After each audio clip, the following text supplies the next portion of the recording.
Election का result, election से पहले पीटीआई का धड़न तख्ता। आप देख रहे हैं मेरा प्रोग्राम ब्रेकिंग बैरियर्स। मैं हूं आपकी host Alia. Alia show official YouTube channel पर आप सबको वेलकम करती हूं। जनाब आली, ये हुआ क्या जो मैंने आपसे ये कहा कि इलेक्शन से पहले ही इलेक्शन का रिजल्ट, तो हुआ कुछ यूं है कि पीटीआई के कैंडिडेट्स के नॉमिनेशन पेपर्स रिजेक्ट कर दिए गए हैं। और ये नॉमिनेशन पेपर्स जो कि रिटर्निंग अफसरान की तरफ से रिजेक्ट किए गए, उसमें मुख्तलिफ वजूहात बताई गई हैं। लेकिन क्या पीटीआई अब इलेक्शन से आउट हो गई है? पीटीआई अब इलेक्शन में हिस्सा नहीं लेगी? या पीटीआई के जो कैंडिडेट्स जिनके नॉमिनेशन पेपर्स रिजेक्ट हुए हैं वो आउट हो गए हैं, लेकिन उसमें जो जो नाम हैं अगर वो सब आउट हो गए तो इलेक्शन जीतेगा कौन? इस बहस पे हम अभी आते हैं, लेकिन पहले हम आपको ये बताएंगे कि इमरान खान से लेकर शाह महमूद कुरैशी तक, और शाह महमूद कुरैशी से लेकर जुल्फी बुखारी और असद कैसर, अली मोहम्मद खान और सनम जावेद तक सबके सब आउट हो चुके हैं, यानी उनके नॉमिनेशन पेपर्स रिजेक्ट हो गए हैं। इमरान खान से लेकर शाह महमूद कुरैशी तक जितने बड़े लीडर्स पीटीआई के, वो लोग जिनके बारे में कहा जा रहा था कि साडा लीडर ते आवे ही आवे, असी ते जितने ही जितना, वो उनके मैक्सिमम जो नॉमिनेशन पेपर्स हैं वो ईसीपी की तरफ से रिजेक्ट कर दिए गए। अच्छा, किसके एक्सेप्ट हुए हैं? मरियम नवाज, शहबाज शरीफ, नवाज शरीफ, बिलावल भुट्टो और जहांगीर तरीन समेत पीटीआई की जो मुखालिफ पॉलिटिकल पार्टीज हैं, मैक्सिमम उनके नॉमिनेशन पेपर्स एक्सेप्ट कर लिए गए हैं। तो इसका मतलब है कि वो इलेक्शन लड़ रहे हैं। अच्छा जी, अब इमरान खान का जो नॉमिनेशन पेपर्स रिजेक्ट किए गए हैं, उसका 8 सफ़ात 8 पेजेस पर जो है वो पूरा फैसला जारी हुआ है। शाह महमूद कुरैशी जो है, उनके NA 150 151 से नॉमिनेशन पेपर्स रिजेक्ट, उनके बेटे के नॉमिनेशन पेपर्स भी मुस्तरद हो गए। शाह महमूद कुरैशी की बेटी मेहरबानों के पेपर्स भी रिजेक्ट कर दिए गए, यानी वो अब कॉन्टेस्ट नहीं कर सकते इलेक्शन। और फिर इसमें जो है ये कहा गया है कि शाह महमूद कुरैशी के कागजात पर जो है वो जाली दस्तखत जो हैं वो किए गए हैं। और फिर रेवेन्यू डिपार्टमेंट के मुताबिक जो है 91,000 रुपीज के, 91,000 रुपए के वो डिफॉल्टर है, यानी 91,000 से कोई 1 लाख तक ही ले जाते, लेकिन 91,000 के। तो उन्होंने कहा है जनाब शाह महमूद कुरैशी के जो हैं वो पेश नहीं हो सके, तो बस ये ए हो गया। जे मेहरबानों के जो हैं वो भी इसी तरह के, और उनके बेटे की भी।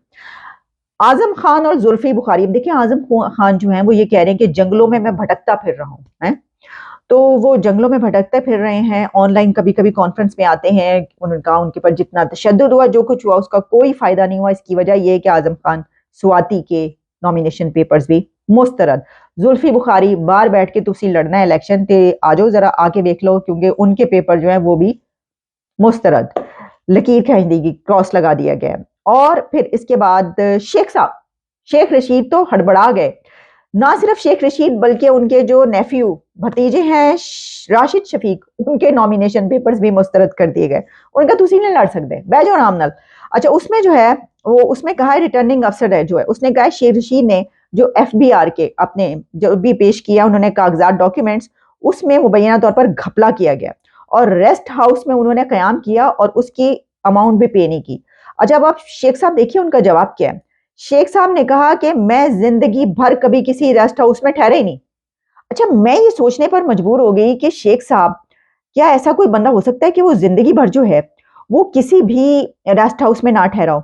अच्छा, फिर उन्होंने एक और बात की, उन्होंने कहा मेरी वाजे कामयाबी देखकर मुझे नाअहल किया गया। उन्होंने कहा इन्होंने पता चल रहा सी, मैं तो मतलब साडा लीडर आ गए, तो देख लें क्या किया इन्होंने मेरे साथ।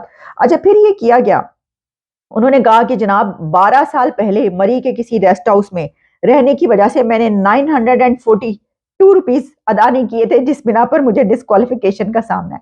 यानी शेख रशीद साहब जो है उन्होंने 942 पाए ना, तुसी 1000 तक ही ले जाते। समझ नहीं आ रही, 9 या तो 90,000 से कुछ ऊपर और या फिर 900 से कुछ ऊपर, यानी 1,000 या 1 लाख तक फिगर क्यों नहीं पहुंच रहा? उससे कम रुपीस की करप्शन पर जो है इनको नाअहल किया जाए।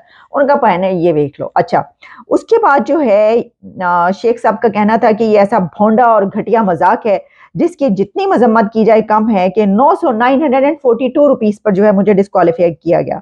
50 साल में कोई साबित करे कि मैं किसी रेस्ट हाउस में ठहरा हूं तो मैं सियासत से दस्तबरदार होने के लिए तैयार हूं।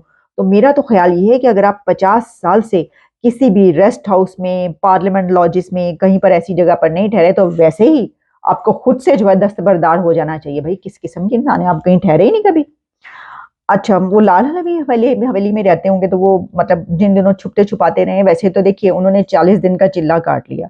अब वो ये सोच रहे होंगे कि 40 दिन के चिल्ले काटने के बाद तो मेरे एक्सेप्ट हो ही जाएंगे पेपर्स, लेकिन वो फिर भी नहीं हुआ है जी। तो जो हालात वाकयात है बड़े सख्त जा रहे हैं। अच्छा, अब ये हो गया और कहा जा रहा था कि जो सनम जावेद हैं वो मरियम नवाज को हराएंगी, तो सनम जावेद के जो है वो पेपर्स ही उन्होंने कहा मुस्तरद करो, तुसी लड़ ही नहीं सकता, निकल जाओ इत्थों। ये सीरियस हालात है।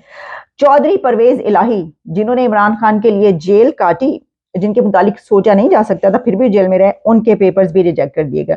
उनके बेटे मुनस इलाही के पेपर्स जो कि स्पेन में बैठे हुए हैं वो भी रिजेक्ट कर दिए गए। वैसे मुनस इलाही स्पेन में बैठे तो जाहिर है उनके पेपर्स अगर एक्सेप्ट किए जाते तो मुझे हैरानी होती। सरदार अख्तर मेंगल के कागजात भी जो हैं वो मुस्तरद हो गए हैं। और इसके अलावा लाइन लगी हुई है, सारी ये तो लाइनें लगी हुई हैं, मोहम्मद आतिफ और जितने भी पीटीआई के वो हैं। अच्छा, इसके बावजूद हुआ ये है कि जो सबसे ज्यादा कैंडिडेट्स इस वक्त इलेक्शन में इलेक्शन कॉन्टेस्ट करने के लिए नजर आ रहे हैं वो पीटीआई के ही कैंडिडेट्स हैं। अभी तक सबसे ज्यादा तादाद उन्हीं की कही जा रही है। लेकिन एक तो वो है कि जिनकी बिना पर कामयाबी मिलनी थी कि पाइन एना ने तो जितना ही जितना साडा लीडर आवे ही आवे, लेकिन जो ऐसे लोग हैं जिनके बारे में ये अब वो जीत पाएंगे नहीं जीत पाएंगे तो हमें बाद में पता चलेगा। लेकिन सवाल इस वक्त ये है कि क्या पीटीआई इलेक्शन से बाहर हो गई? इस इलेक्शन में इमरान खान तो इलेक्शन से बाहर हुए लेकिन क्या पीटीआई भी अब इलेक्शन में हिस्सा नहीं ले सकेगी? इलेक्शन में अगर हिस्सा लेगी भी तो सबके सब जो उनके बड़े लीडर्स हैं वो तो नॉमिनेशन पेपर्स जो हैं वो रिजेक्ट होते जा रहे हैं। तो इससे हमें क्या समझना चाहिए कि पीटीआई को इलेक्शन से बाहर कर दिया गया। चले, बहरहाल ये तो हमें अब पता चलेगा। अब उसमें फिर जाहिर है कि देखिए इसमें अमेरिका की जब हम बात करते हैं तो अमेरिका में जो कन्विक्टेड है उसको भी इलेक्शन लड़ने की इजाजत दी जाती है और वो जेल से भी इलेक्शन कॉन्टेस्ट कर सकता है। जैसे कि डोनाल्ड ट्रंप, अमेरिका की डेमोक्रेसी जमहूरियत का ये हुस्न है कि जो सजा याफ्ता हो या जेल में हो वो भी इलेक्शन कॉन्टेस्ट कर सकता है, because this is people's choice, इनका ये कहना है। तो long live America and long live democracy. तो जमहूरियत तो फिर यही होती है जनाब, फिर इसीलिए वो कहते हैं कि हाँ हमारी जमहूरियत जो है वो असली जमहूरियत है। चले, ये बात निकलेगी तो दूर तलक जाएगी, बड़ी लंबी हो जाएगी, इसको यहाँ पे छोड़े देते हैं। और ये सिचुएशन है तो इससे तो ऐसे ही लग रहा है कि क्या इलेक्शन का रिजल्ट भी ऐसा ही होगा और पीटीआई जो है वो इलेक्शन से निकल चुकी है और बाकी जमातें जो आएंगी। चलें अब बढ़ते हैं हम अपनी अगली खबर की तरफ। अच्छा, अगली खबर क्या है भाई? हैरान रह गई मैं तो सुन के, मुझे यकीन नहीं आया। Lieutenant general retired Arif Hasan ने 19 साल बाद ओलंपिक एसोसिएशन की सदारत छोड़ दी।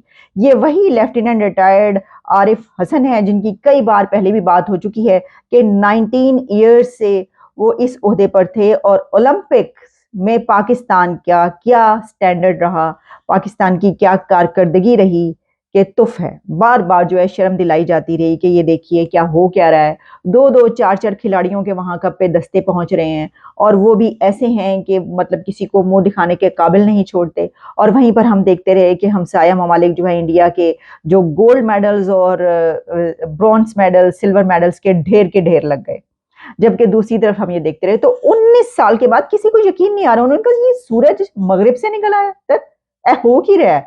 तो हुआ यही है कि आरिफ हसन ने अपने इस्तीफे में कहा है कि वो खराबी सेहत की वजह से ओहदा छोड़ रहे हैं। कोई माई का लाल ऐसा नहीं है कि जो इतने सालों में जो है वो ये कह सकता हो कि भाई ये क्या हो रहा है। और अब खुद से उन्होंने कहा, पेश किए उन्होंने प्लेट में रख करके चले हम छोड़ते हैं। तो हमने कहा चले कोई बात नहीं, छोड़े, सेहत की खराबी है सर, जाने दें, कोई बात नहीं, किसी ऐसे ही बंदे को और लगा दें, ऐसी क्या बात।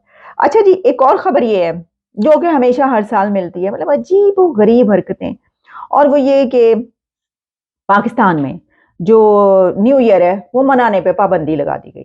वो न्यू ईयर नाइट आपको पता है मनचले बाहर निकलते हैं और फिर वो जो सैलेंसर है वो निकाल देते हैं मोटरसाइकिलों के और फिर वो शोर मचाते हुए गुजरते हैं। फिर आपको पता है कि आतिशबाजी होती है। तो इसके ऊपर जो है वो पहले तो जो काकड़ साहब हैं, वजीर आजम साहब 300 जंगे वाले, उन्होंने ये कहा कि जो क्योंकि ये गजा और उसका मामला है तो تو دیکھیے جو ہے یہ ذرا سادگی سے جو ہے منایا جائے، کوئی ضرورت نہیں ہے سب کرنے کی۔ اس کے بعد جو ہے کراچی پولیس چیف کا جو ہے سال 9 پر ہوائی جو فائرنگ کی جاتی ہے در در در در در، انہوں نے کہا ہے کرنے والوں کے خلاف سخت کارروائی کی جائے گی اور جو بھی ہوں گا ان کو پکڑ لیا جائے گا۔ اور پھر اس میں جو ہے اور بھی کئی جگہوں پر ایسی سچویشن نظر آ رہی ہے کہ پاکستان میں پائے نا اے تسی نہ ہی مناؤ تو چنگا ہے۔ دیکھیں ایک تو حالات ایسے ہیں کہ نیو ایئر منانے کا حالات ہیں حالات و واقعات ہیں، لیکن منچلے جو ہیں وہ تو منائیں گے۔ مطلب ایک تو تفریح کا پہلے ہی کوئی ذریعہ نہیں ہے، دوسری طرف آپ ایک سال کے بعد اگر کوئی ایسی تفریح آتی ہے تو آپ اس کے اوپر بھی پابندی لگا دیتے ہیں۔ دس از ناٹ ایکسیپٹیبل۔ یعنی یہ کیا ہے؟ یہ کوئی بات ہے کہ آپ اسرائیل کا نام لے کر، آپ غزہ کا نام لے کر، آپ کسی بھی اس کا نام لے کر کہیں پر دنیا میں کچھ ہو رہا ہے تو آپ یہ کہیں؟ دیکھیں لوگ خود سے کریں، اپنی مرضی سے کچھ کرنا چاہیں، اوکے ان کو اجازت ہے، لیکن جب ریاست یا ملک جو حکومت ہے وہ زبردستی کسی سے کچھ کرانے کی کوشش کرے کہ پائن کچھ نہیں ہونا، تو اس سے الٹ ہونا ہے۔ میں آپ کو بھی بتا دوں جتنا زیادہ آپ دبائیں گے اتنا ہی زیادہ لوگ اٹھیں گے، اس لیے کوئی فائدہ نہیں اس چیز کا۔ اچھا جی، ایک اور خبر یہ ہے کہ پی ٹی آئی کے چیئرمین جو اب چیئرمین ہے بیرسٹر گوہر خان، انہوں نے کہا ہے کہ ریاستی مشینری پوری شدت سے پی ٹی آئی کے خلاف متحرک ہے۔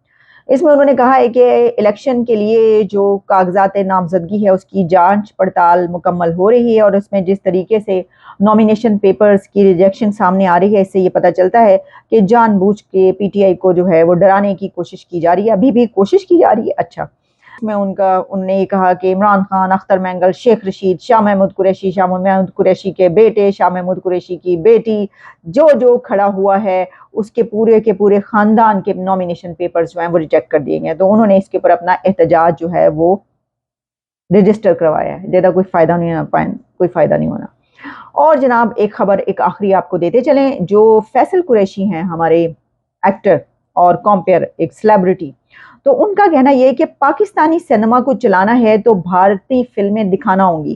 میں نے کہا یہ ذرا الگ سا بیان دیا، آج تک اس سے پہلے اس کے برخلاف بیان آتے رہے ہیں، اور یہ کہا جاتا رہا کہ دیکھیے جی یہ جو ہے فورن کانٹینٹ چل رہا ہے جس میں کہ انڈیا کی فلمز ہیں، جس میں ٹرکش فلمیں ہیں، ڈرامے ہیں، جس کی بنا پر پاکستان کے جو ڈرامے اور فلمیں ہیں وہ کوئی نہیں دیکھتا، وہ فلاپ ہو رہے ہیں۔ تو اس پہ اب انہوں نے اس کے برخلاف کہا، انہوں نے کہا کہ ایک پروگرام کے دوران بات چیت کر رہے تھے جس میں ان کا کہنا تھا کہ پاکستانی سینما کو پھر سے زندہ کرنے کے بارے میں جب ان سے سوال کیا گیا تو انہوں نے کہا کہ میں ایک پیٹریوٹک پاکستانی ہوں، لیکن اگر آپ کو پاکستانی سینما کو چلانا ہے تو یہ بہت ضروری ہے کہ آپ کو بالی ووڈ کی فلمیں سینما میں چلانی پڑیں گی۔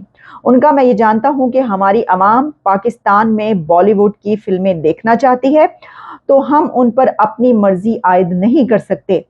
اور پھر ان کا یہ بھی کہنا تھا کہ ہمیں بھارت جا کر کام کرنے کا اچھا موقع ملا تھا، لیکن پھر خواہ مخواہ لڑائیاں جھگڑے یہ سب بند ہو گیا، اور ہم وہ راستہ بند کر دیتے ہیں جہاں سے ہمارے ملک میں پیسہ آ رہا ہوتا ہے۔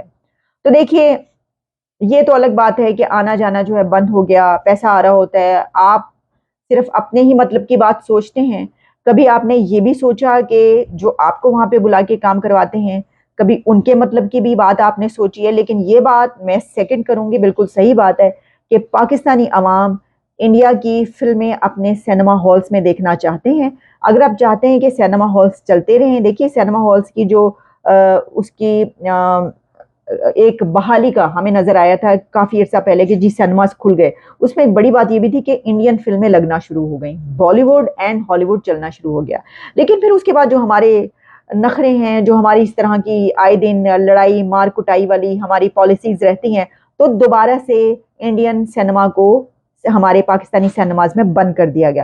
پھر ہم نے دیکھا دوبارہ سے وہی جو ہے وہ ٹھپ ہو گیا، سب کچھ لوگوں نے جانا چھوڑ دیا۔ دیکھیں بڑی تعداد تو ہالی ووڈ دیکھنے والے کم ہیں، زیادہ بڑی جو فیملیز خاندان دیکھنے جاتے ہیں وہ بالی ووڈ کی فلمیں جو آتی ہیں، خاص طور پر کامیڈی موویز جو آتی ہیں، وہ بڑے شوق سے دیکھنے جاتی ہیں۔ یہی تو ایک تفریح ہے۔ تفریح کیا ہے اور پاکستان میں؟ مجھے بتائیے کتنے کنسرٹ ہوتے ہیں، کتنی آپ نے لوگوں کو، آپ تو نیو ایئر پہ پابندی لگا رہے ہیں، تو جب آپ نیو ایئر منانے پہ پابندی لگا دیں، دیکھیں نا وہ ملک دیکھیں جس کی 1.5 ارب کی آبادی ہے، اصل میں تو ان کو مسئلہ ہونا چاہیے، اوئے ہوئے منچلے نکلیں گے تو ملک کی تو تباہی ہو جانی، یہ نیو ایئر پہ پابندی لگا دیں۔ نہیں، جب بھی کوئی ایسا فیسٹیول آتا ہے تو اس میں اکانومی ری جنریٹ ہوتی ہے، یعنی اس میں پیسہ لوگ خرچ کرتے ہیں، اس کا اپنا ایک فائدہ ہے۔ لیکن چلیں بہرحال، تو جب آپ نیو ایئر ہی منانے پہ پابندی لگا دیتے ہیں تو بالی ووڈ آپ کہاں آنے دیں گے؟ تو میں اس کو اپریشیٹ کرتی ہوں، کیونکہ فیصل قریشی کی کئی ایک چیزیں پہلے ایسے آئیں جو کہ ہم نے دیکھا, ہم نے اس کے بعد بڑی تنقید کی, ان کو کرٹیسائز کیا کہ یہ انہوں نے کیا کھچ ماری, یہ کیا کہہ دیا. آپ جانتے ہیں میں اس وقت اس کو وہ بڑی, لیکن یہ والی ایک جو بات کی ہے انہوں نے کری دی غلطی سے, لیکن انہوں نے صحیح بات کی ہے کہ پاکستان کے سینما ہالز کو چلانے کے لیے یہ ضروری ہے کہ آپ بالی ووڈ موویز جو ہے وہ وہاں پر دوبارہ سے دکھانا شروع کریں تاکہ سینما ہالز دوبارہ سے بھریں. تو جناب اجازت دیجیے, نئی خبروں کے ساتھ آپ کے سامنے حاضر ہوں گے. Good bye, have a nice day.